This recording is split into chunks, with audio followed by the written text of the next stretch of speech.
Elisa and I am the Scrappy Wife behind ScrappyWife.com, and today I have kind of a different video for you.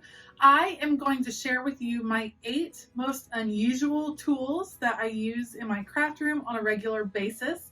And I cannot wait to hear if you also use these tools and what kind of unusual tools you have in your craft room that other people might be surprised to find there. So let's go ahead and go check out what I found. Okay, so we have all seen these before. This is a plastic paints palette, great for mixing your paints, watercolor, acrylic, alcohol, ink, just whatever you are used to. Well, I had this, I think I bought it at Hobby Lobby, $5 or $6, and then I saw this. This is a deviled egg tray. You know, where you do up your eggs and you bring them and serve them and so they don't slide around. Well, I picked this up at the grocery store. It works fabulously as a paint palette in my room. I feel like I don't have to clean it out as often. I can hold a lot of different colors at one time. I can mix acrylic and watercolor, and it's much sturdier, more heavyweight. I love using this as my paint palette and use it all the time. So something strange, a tool that you might find in my craft room. Next up is something that I think a lot of us probably have in our craft rooms, and that would be cutting boards. So I go to the Dollar Tree and they offer 2 of these for $1. And you can see you can cut them to the size you need it. I use it as a Bible mat. I have cut them into 12ths, so made little credit card size plastic pieces that I wrap washi around to bring places or to share with friends. These are super versatile. You can use them to create your own book covers because they're thin enough that you can cut them yourself and punch holes and use them for all different kinds of purposes. So I have used these for a long time. I've gone through many of them because when one only costs you 50 cents and it gets super disgusting, grody looking, you can just toss it and pick up another one. So this is maybe an unusual tool that I have in my craft room, and I bet a lot of other paper crafters have it as well.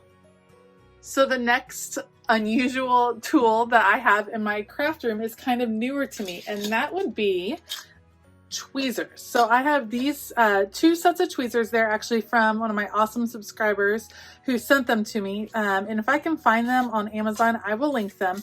And the pair I use the most are these bent tweezers. They are fabulous for placing alpha tile stickers and just really precisely placing things on your page. These happen to be super sharp, like crazy sharp. I'm able to get details out of my Cricut cutting, so when I'm weeding, I can use these to pull out the pieces that I don't want in my vinyl cuts. I use these all the time, and I can't believe that I went so long without having a pair. Now, they definitely have craft versions of tweezers that you can pick up, but these this set is just fabulous from Amazon. So if I can find it, I will make sure to link it, but it's from Exclaim Beauty, and it comes 2 to a set, and I have just loved it ever since one of my awesome lovely subscribers sent it. So this I use on a daily basis in my craft room. Kind of unusual to pull out the pair of tweezers, but you know, you use what you can find. Okay, I also feel like every craft room also has kind of a junk drawer, and I am super organized, but I do have a small drawer to the right of my desk that is kind of the random things in my craft room, and it has 2 of the pieces that are a little bit unusual. The first of which are Qtips, and I keep Qtips in my craft room for a few reasons. First of all, they make great paintbrushes, like when you're just dabbing a little and you just need a little bit of color here and there. I use them with acrylic paints. They create great texture when you group them together, and you can dab and make some very cool textures in art journaling. When I am gluing and needing to clean up little bits here and there, these work fabulous. I use these for all kinds of things in my craft room, and I just keep a small amount and then replace as needed. So that's one of the unusual items that you would find that I do use on a regular basis in my craft room. And the other one that I was going to share are old gift cards. So here's a couple. This is like a hotel key, I feel like, and this is Who knows what that is? So old gift cards I use all the time for the scraping method with acrylic paint. It's great for applying gesso or matte gel medium in a really smooth manner. And I even have, these are bits and pieces of those same cutting boards all cut up to use over and over again. Like I said, it's really easy to just save those gift cards and to be able to toss them when they get a little bit too grimy to use.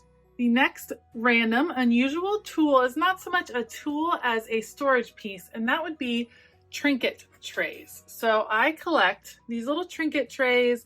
They are meant for holding your rings or jewelry. You can keep them on a counter just to kind of gather things in. And these come in super handy in my craft room, and let me explain why. So the primary way that I use trinket trays in my craft room are for holding ephemera, themed ephemera that I'm keeping together for a project. For instance, these are all from the Arise devotional from Illustrated Faith. These are from a recent virtual crafty cruise that I went on with Crafty Destinations, all of the pieces that I was using for that project that have yet to be sorted. I like keeping them in these trays. First of all, these are just fun to collect. They're cute and pretty and add a touch of whimsy to your craft room.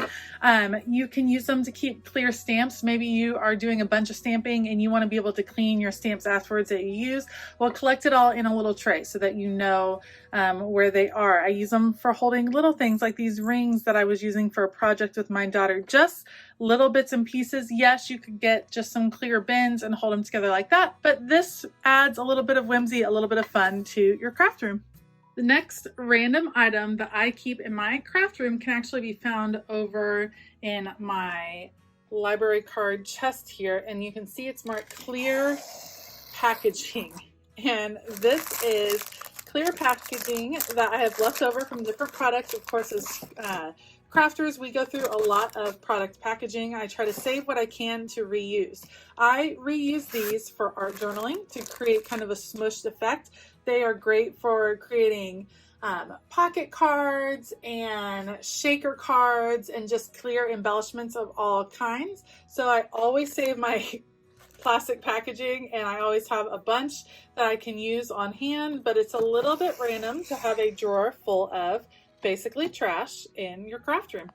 The last kind of random tool that is in my craft room that I would guess actually that most crafters have would be my label maker. So I had a craft room for a couple of years before I had a label maker, and this has changed my life and my organization. So I use this all of the time for labeling things, and I use it in my actual crafting for printing out short little phrases, word-fetty things that I like to use in my crafting. This particular one happens to print on ribbon, on all kinds of color combinations of paper, on clear. So it is pretty spectacular, but it's maybe not something you would expect to find in a craft room. You might see it in a kitchen or in a storage area in your house, but mine is in my craft room and it gets used probably on a weekly basis. Okay, so that's just a quick peek at some of those unusual tools that I keep in my craft room. I can't wait to hear from you. So let me know below if you have any of those tools in common, or what is the most unusual thing that can be found in your craft room. I'll be super interested to hear all of those comments, so make sure you leave them. If you like this video, please give it a thumbs up and consider hitting that subscribe button as well as that bell notification. I also have a sign up linked down below to sign up for my bi-weekly newsletter. So I send out a newsletter every couple weeks that talks about organization and crafty tips and just a few little tips and tricks from me. So sign up on that email list, check that out. I hope that you have a fabulous day, and as always, keep it creative.